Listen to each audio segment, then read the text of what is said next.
వాక్యాన్ని సరిగ్గా చూసుకోకుండా, వాక్యాన్ని సరిగ్గా విరవకుండా, వాక్యమును గూర్చిన సరైన పరిశీలన లేకుండా తొందరపడి మాట్లాడిన వారు అనేకులు.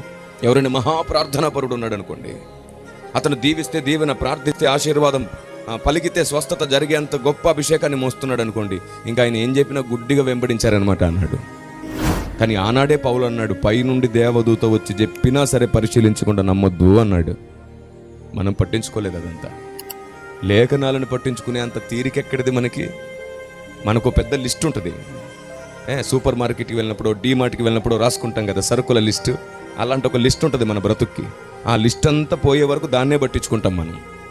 మనం లేఖనాలని పట్టించుకొని పరిశీలించే అంత తీరికెక్కడిది మనకి? గ్రంథాన్ని చేతిలో పట్టుకొని ఇక్కడికి వచ్చామా, ఇక్కడ నుంచి కన్నీళ్ళు గార్చి సంతోషంగా అక్కడికి వెళ్ళాము అంతే.